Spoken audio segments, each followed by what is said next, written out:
Hi, I'm Chris with Kling Sports Woodworking Shop. Welcome back to our pin turning series. Today we're going to be talking about finishing and sanding our pin blanks. So let's get started. I got a few different methods here. First off, I'm going to start with an easier way of sanding and finishing, the easiest way possible. And then we're going to go to a little bit more advanced, like getting into CA finishing and so on. So let's go ahead and get started.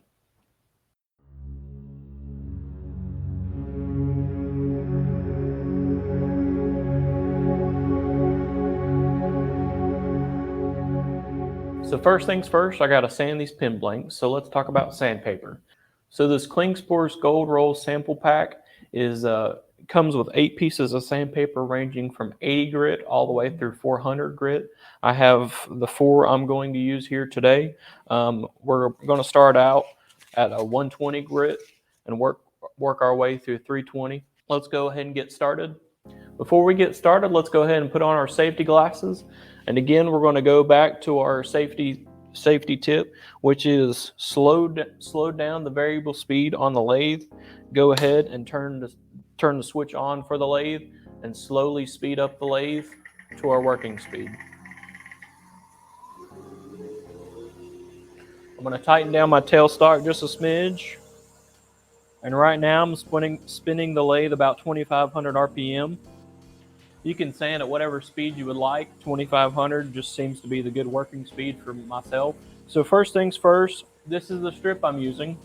And what I like to do is this paper has a cloth back to it. I actually like to rip it because it rips in a straight line. And I like to make a piece of sandpaper about a 2x2.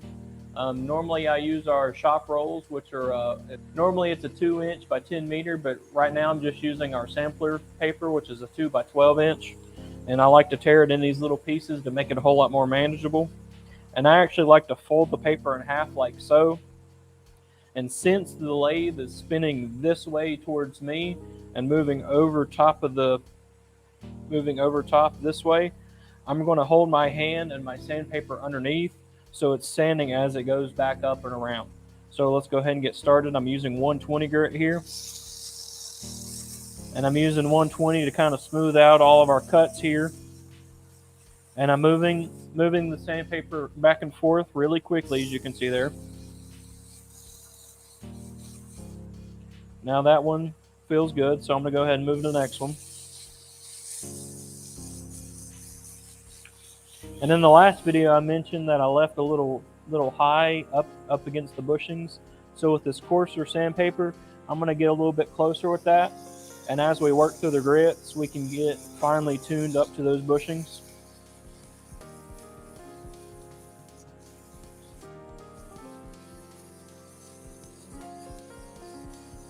And that's about good enough with the 120 grit. So I'm going to turn off the lathe. Now what I'm going to do is, because the lathe was spinning and we have a scratch pattern going all the way around these blanks, what I'm actually going to do is I'm going to take my sandpaper and run it back and forth while rotating the pin blank there, you can see. And what that is doing is actually aggravating the scratches that showed up while the lathe was spinning. And so as we go through the finer grits, you don't notice that we started out with 120 grit.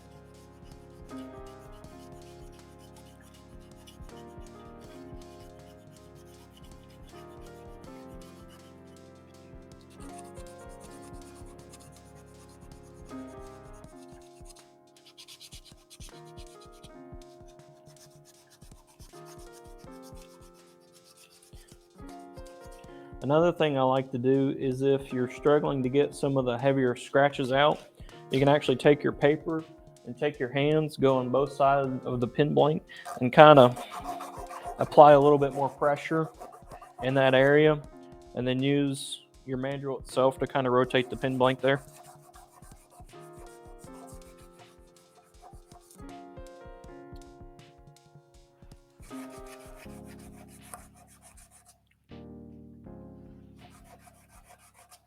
Okay, that looks good with the 120 grit. So I'm going to turn the lathe back on and move to our next grit. So for our next grit, I'm going to use a 180 grit. And same thing again. I'm just going to tear tear the sandpaper into a more manageable piece, fold it in half, make it smaller. Another good thing about folding it in half, like I just did, is if you need cleaner sandpaper, you can either rotate it this way or turn it around, and so you essentially have four sides of the sandpaper there.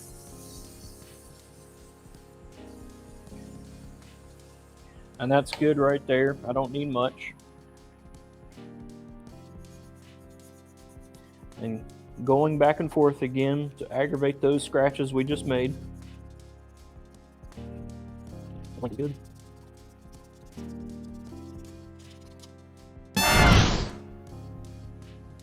So see here, we still have scratches going up and down, and right now I'm just aggravating those scratches and getting rid of them right there. See, we have scratches going up and down, and I'm just running sandpaper back and forth to get rid of those scratches. So as we put finish on this and go all the way through the grits, everything looks nice and consistent there. So we're going to go ahead and move on to our next grit. I'm going to use a 220 grit here, make it a smaller, more manageable size. Fold it in half again.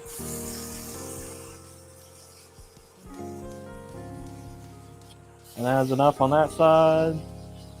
That is enough on that side. Turn the lathe off and rotate it around and get rid of all those spirals and scratches.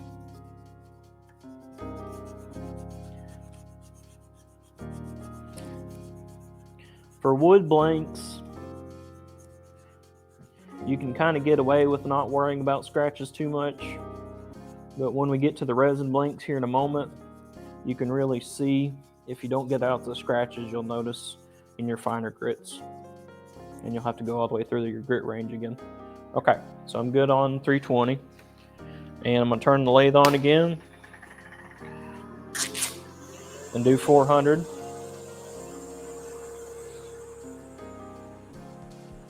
And the reason I'm not turning the RPM down and back up again is because I know everything's stable.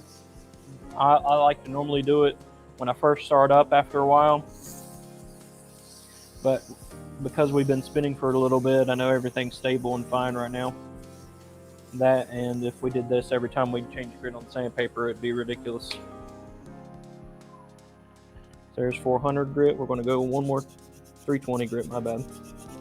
I'm done sanding this blank now, and we're going to go ahead and move to finishing. With wood, you can stop at 320 if you would like. With domestic woods like maple and cherry and walnut, this is normally where I stop at. This is a spalted maple blank. If we had exotics, I'd go up a little bit higher.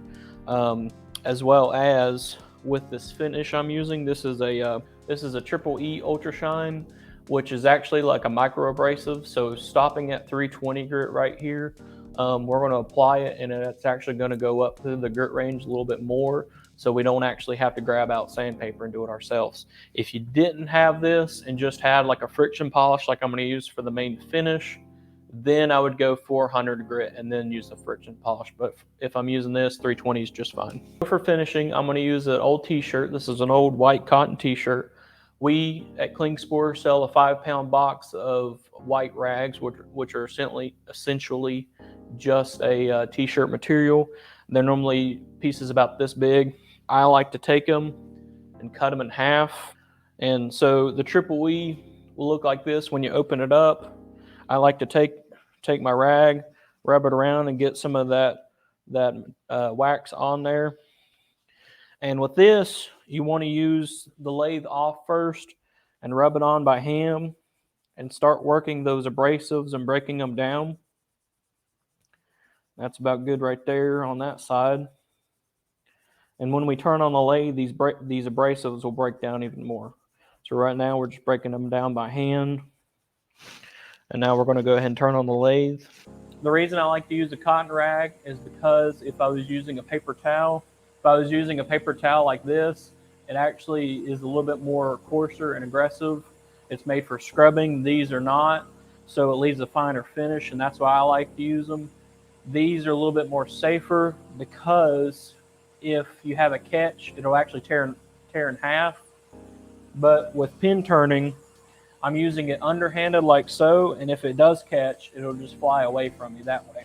So this is why I'm using, I'm going to get a little bit more abrasive here. This is why I'm using a cotton rag, is especially in our finer finishing like this, where you can notice every little scratch. This really breaks down and buffs a whole lot better than the paper towel will. Another PSA is don't wrap the rag around your hand like so, or wrap it through your fingers, because if it does catch, it's going to rip your fingers off and hurt you. But yeah. So right now I'm just holding with my thumb and my index finger, and so if it catches, it's just going to fly out like that.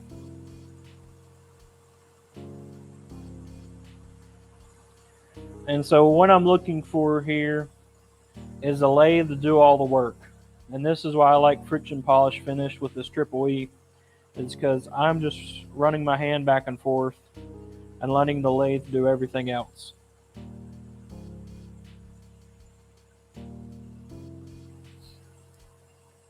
And I'm good here with a triple E. The finish I'm using here is Mohawk's Woodturner's Friction Polish. It's my favorite because it's most affordable, as well as I've tried just about all the friction polishes, and this one works the best in my opinion. It's got a little bit more carnauba wax in it, so it builds a higher protection of coating on it. Another thing I want to mention is I'm using a whole nother clean rag, that second piece. I don't like to mix my finishing rags, because if I get the triple E on this stage, it'll kind of break down the Mohawk. So first things first, I like to take it and shake it, mix it.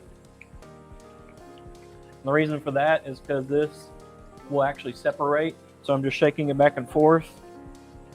Now I'm going to apply it to my rag, and I don't need much here.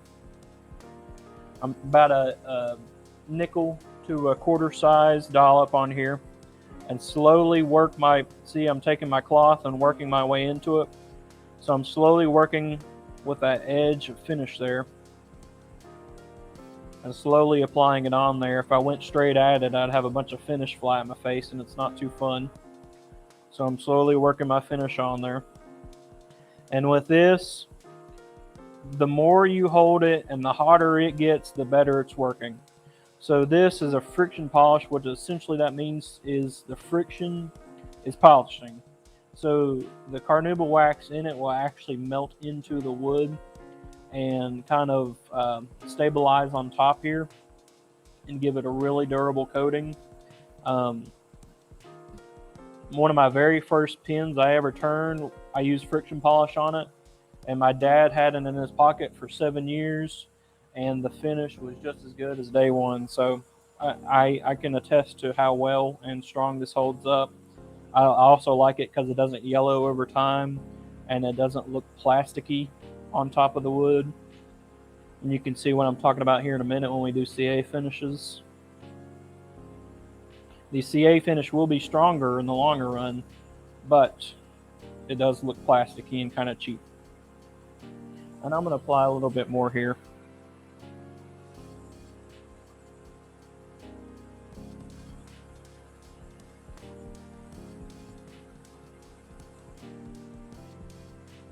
And right now, I'm holding with my two thumbs on top and my index finger on the bottom, and I'm just applying pressure on my index finger.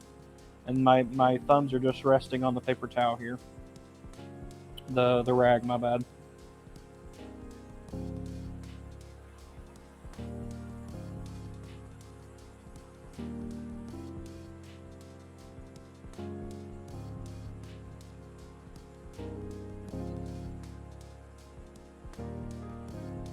And with the friction polish, slow and steady wins the race. I feel it getting hot in my hands now, so I'm going to call that done right there.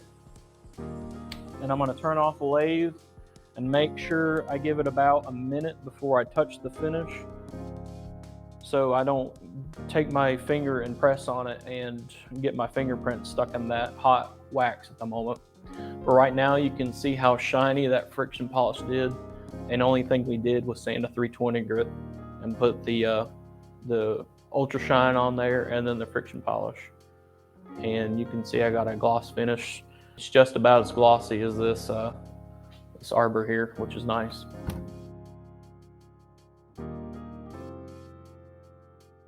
So what I'm going to do now is take off my bushings and take off my pin blanks, and I'm going to lay them on my rag here. That way when I set them on my bench, I don't scratch them for anything that's laying on my bench. And I'm going to take these over to the bench now.